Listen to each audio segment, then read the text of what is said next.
ülestõusmispühade ajal ikka vahel küsitakse, et kuidas neid pühi peab pidama ja mida siis peab tegema suurel neljapäeval ja suurel reedel ja millal on sobilik midagi soovida. Eks neid asju on saanud seletada, ilmselt on need pühad natuke võõramad sellisele laiale kogukonnale ja seepärast on oluline ikka nende sisu meelde tuletada. Aga püha Paulus oma kirjas korintlastele tänasel hommikul annab veel ühe teise juhtnööri: pidagem pühi kasinuse ja tõe hapnemata leivaga, mitte vana haputaignaga, halbuse ja kurjuse haputaignaga. See, kuidas ülestõusmispühi pühitseda, ei ole uus küsimus.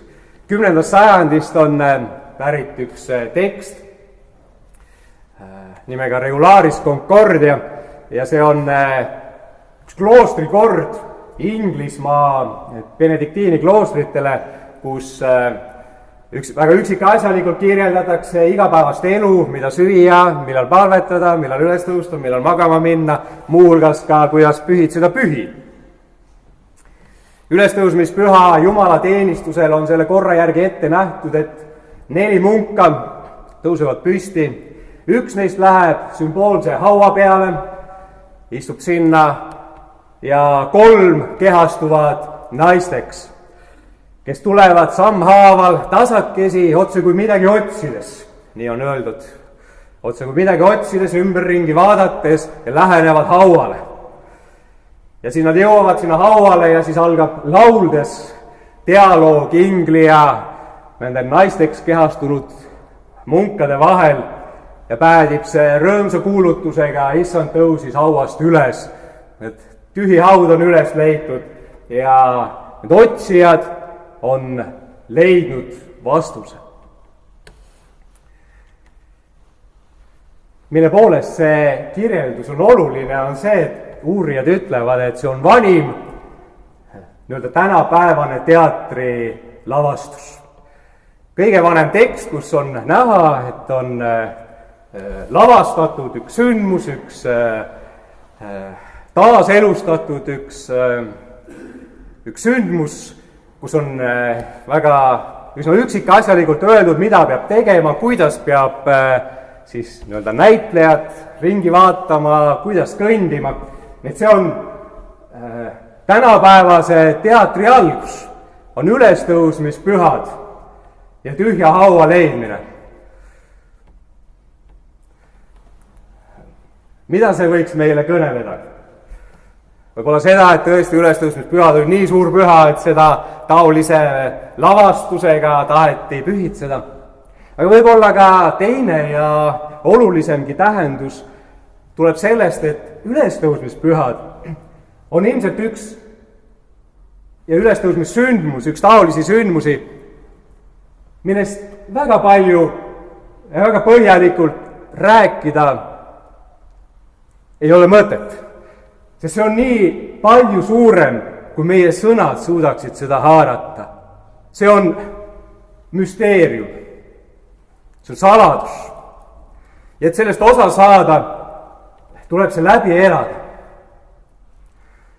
Kui sa koged ülestõusmissündmust, siis sa saad sellest aru, mida see tähendab, et Kristus on üles tõusnud. Kuidas me võiksime seda ülestõusmissündmust täna kogeda? Apostel Paulus annab juhtnööri. Pidage pidu, pidutsege, tehke nii nagu suurpühale kohane, aga tehke seda hapnemata leivaga.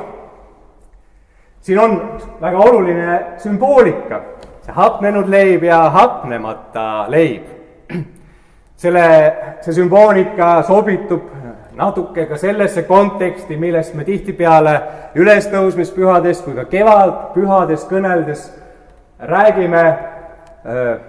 Valguse ja pimeduse vaheldumine, looduse surm ja tärkamine, uuesti elule tõusmine, inimese surelikkus ja ja sünd seal kõrval. nii on ka see hapnemata leib ja hapnenud leib, kaks sellist vastandit. meie jaoks on hapnemata leib päris võõras asi. ja põhjus on selles, et me oleme paikne rahvas. meil on aega leivaga mässata, pikalt teda hapendada, ette valmistada, küpsetada ja siis seda rammusat, maitsekat, hästi toitvat leiba ise süüa ja oma perele pakkuda. nomaadidel, rändrahval sellist aega ei olnud. Nende ainus võimalus leiba oli küpsetada kiiruga, segati tainas kokku ja kohe ahju, kiiruga valmis, kiiruga oli leib olemas ja seal kohe teda ka söödi. et kui meie keegi kiriku kohvilauale läheme pärast jumalateenistust ja keegi tuleb ja pakub meile hapnemata leiba, siis ilmselt suur osa krimpsutaks nina ja ütleks, et mis küpsis see on, et kus see päris leib on. aga pühakirjas on hapnemata ja hapnenud leival ka teine tähendus. nimelt see hapnenud tainas sageli esindab midagi negatiivset. pisut haputaigend teeb kogu taigna hapuks, öeldakse. midagi sellist me ütleme, et tilk tõrva rikub ära kogu meepoti. väike kuri võib saada väga suureks kurjaks. üks pisike võib olla hoolimatult üle huulte lipsanud halb sõna võib mõnel inimesel ära rikkuda terve päeva või lausa mitu päeva. ehk see, mida me peame tühiseks, väikeseks asjaks, selline pisike halb asi, kes seda märkab või kes seda tähele paneb, aga tegelikult see võib saada tohutult suureks.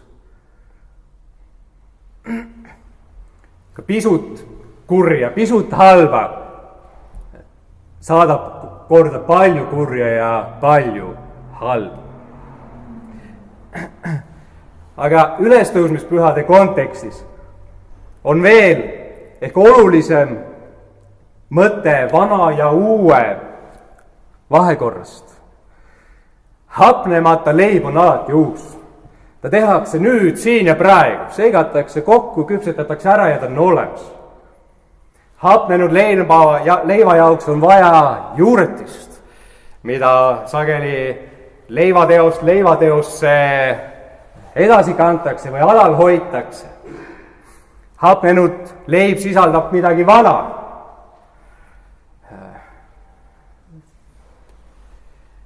hapnemata leib on aga uus.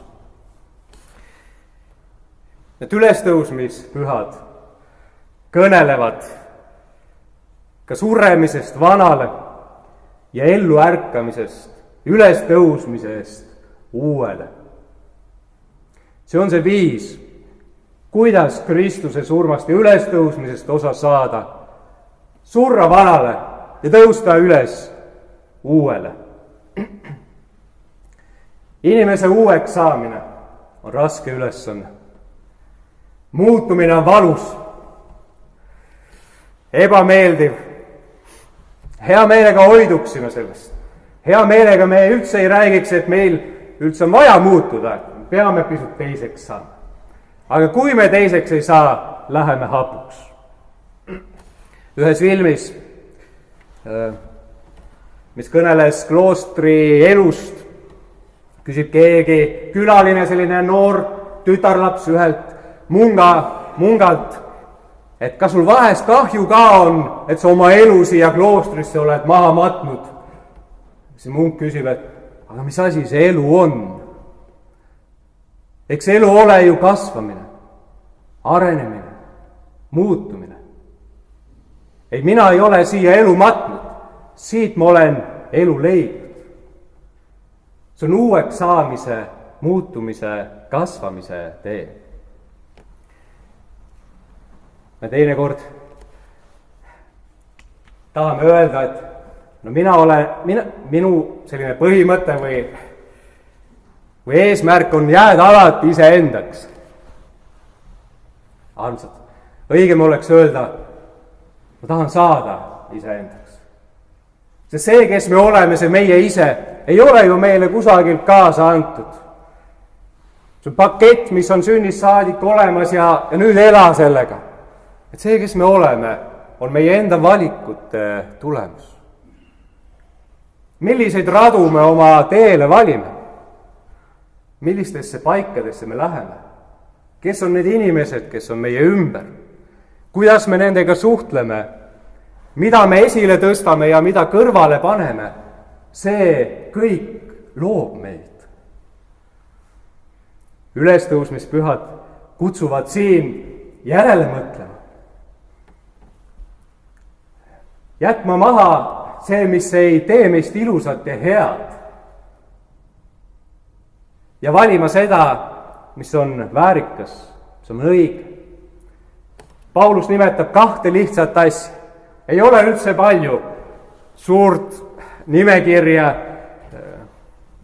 ülesannetest, mida selgeks õppida. Ta kirjeldab seda hapnemata leivana olemist ja 2 komponenti sellest, kasinust ja tõde.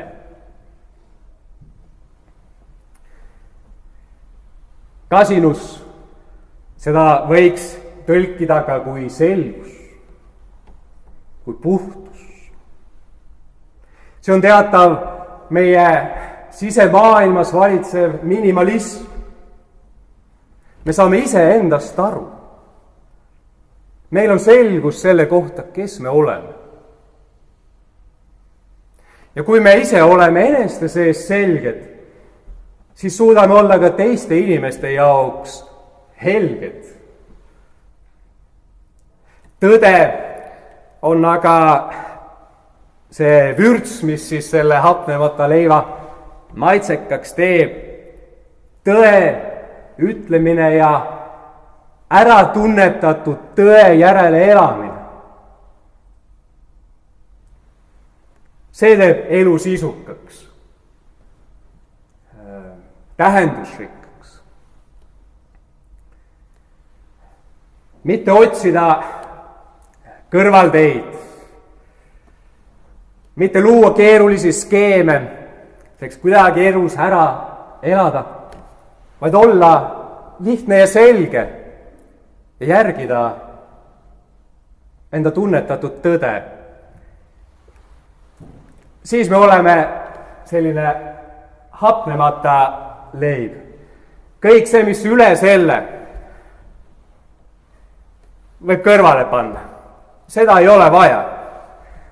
See ei tee meie olemist paremaks ega meie edasiminekut kergemaks. Et mõeldes Kristuse ülestõusmisel, sellele suurele sündmusele, mida sõnadesse nii raske on panna, mõelgem eneste uuenemisele. Nii me elame läbi Kristuse ülestõusmist, kui me ise tahame surra varale ja tõusta uuele elule.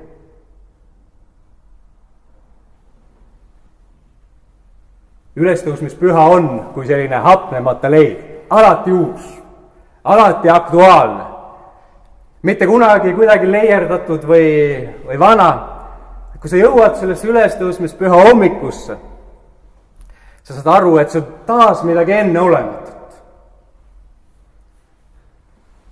See ei ole kunagi kordunud ja sa saad aru, et see mitte kunagi ei kordu. Täna on see päev, nagu me tänases psalmis laulsime, mille Issand on teinud, ilutsegem ja rõõmutsegem sellest. Aamen.